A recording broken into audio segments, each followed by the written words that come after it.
Northern New York, where Hillary and I live, a company called Micron is building Chinese computer chips. Building Chinese competitive computer chips. 19-year-old Shaban Ahmed and his mother were burnt to death. I will talk about that.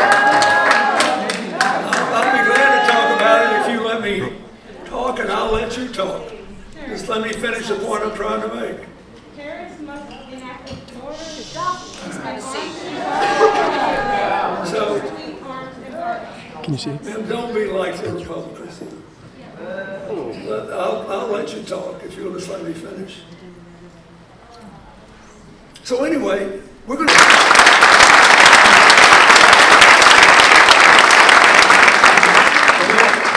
What would you like to say? Right. How does Kamala expect to end the war in Gaza when her and the Biden administration have only been funding it through the millions, billions that they have given to Israel?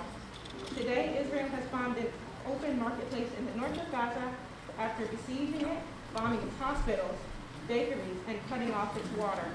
How will Kamala stop Israel's genocide of the Gaza people and end U.S. military support for it? That's a fair question. And just give me 2 minutes of background. When I was president,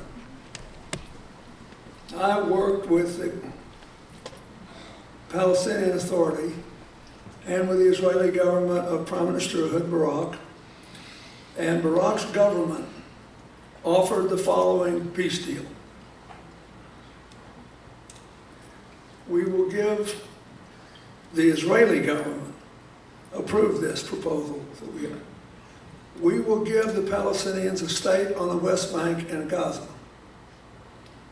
The UN resolution called for them to have everything west of the 1967 Green Line. He said, we got a lot of Israelis now living in that area, and we can't give it all back, but we can get 85% of the settlers on 96% of the land. So in addition to you getting 96% of the West Bank, we will give you 4% of Israel. And you can choose which 4% you want. You can have it in the north, where your people were before the tribes of Israel were there. Or if you want to relieve all the pressure on Gaza, and if you don't, we'll give it to you in the south, next to the West Bank, so you can grow more food. Totally your choice. And we will share our listening posts in the West Bank all the way up to the Golan. And the Palestinians were interested because Saddam Hussein was still in office. And we will give you a capital in East Jerusalem, and we will divide the old city of Jerusalem. The city of David, we will divide it. You can have the Muslim quarter and the Christian quarter, and we will take the Jewish quarter and the Armenian quarter. You can't even conceive of that today, right? The Israelis, then governing, said yes. And Arafat came to see me about 6 weeks before I left office.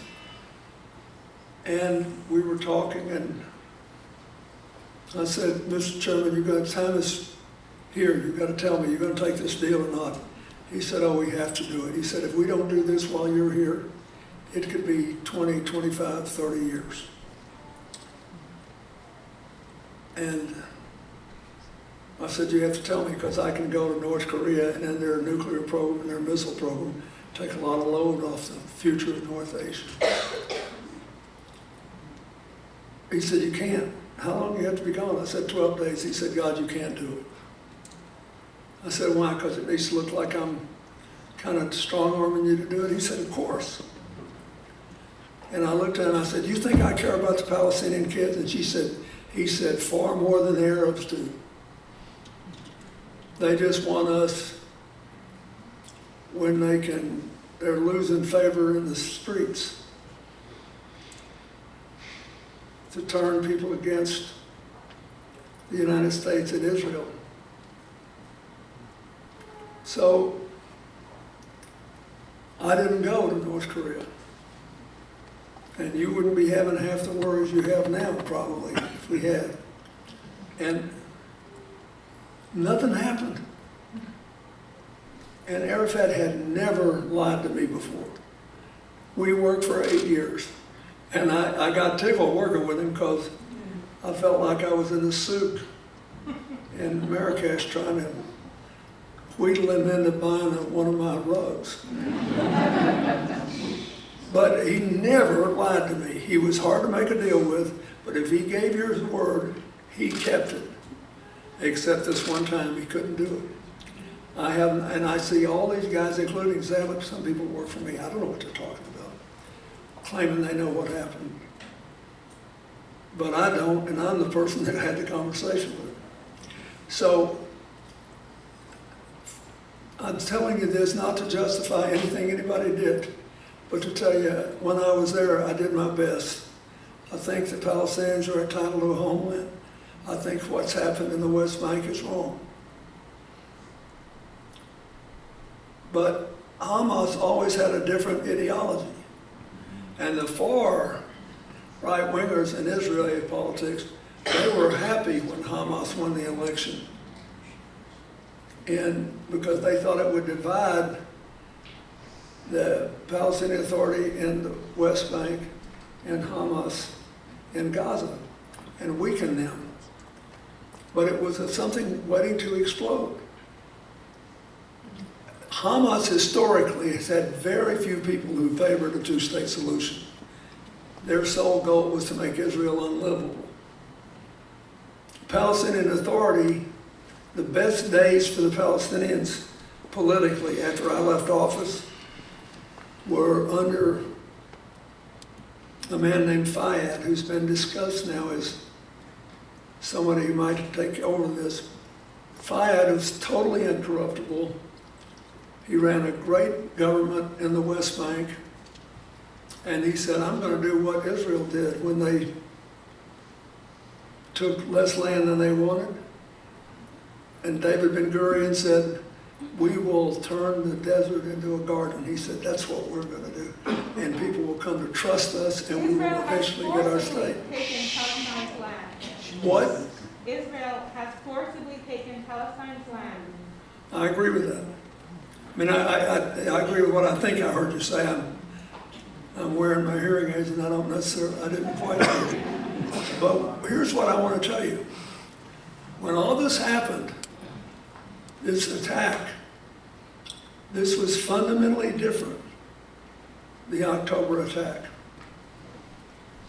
The last, we had ceasefire after ceasefire after ceasefire, and it was always broken partly because the same government controlled Israel for 20 years and they didn't think they had to do anything. But this time, it was different. This time, the Palestinian Authority was not directly involved. Hamas was, but it was still a Sunni Arab organization. And all of a sudden, they had joined the Shia crescent. They were being supported by Iran, by Hezbollah in Syria, in Lebanon, southern Lebanon, by the Houthis in Yemen. And it was terrifying. And where did they attack? They attacked the kibbutzim in Israel that were right by Hamas, right by Gaza. They killed children. It was horrible. And I remember, and so yes, Israel retaliated. And if you've ever been to Gaza, I actually went to Gaza and spoke to the parliament and tried to start this ball rolling. so we could make up. If you've ever been there, it's not a very big, wide place. People are packed in like sardines in a can. And Hamas built all the tunnels underground, and they wanted to put Israel in a position of having to kill civilians to defend themselves. Israel has killed 20,000 children, none of those needed or because of Hamas. And if some were because of Hamas, the rest of them were because of Israel's continuous bombing of civilian buildings. In fact, 80% of Gaza's infrastructure has been destroyed. I agree with some of what you just said, but let me remind you, everybody is assuming that Israel should have just been standing there where they were 20 years ago when I got them to do it, like the bride at the altar. Why didn't you wait 20 years? We can keep your offer open. And that's what happened. Israel changed dramatically. And now the people who have been governing it, they don't care anymore about this directly. So we're going to have to build it again. Now, that's all I can tell you. We're going to have to build it again. The reason you should support Kamala Harris is not because she has a detailed plan, and she can have.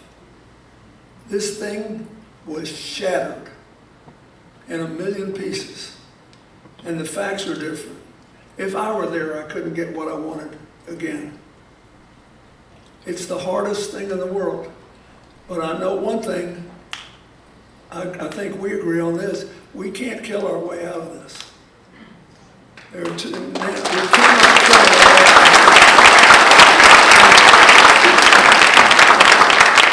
So the reason I support her is that Trump is saying, you have to support me because I'll protect Israel. That's actually not necessarily true. Protecting the current government and its policies may make it worse. Yes.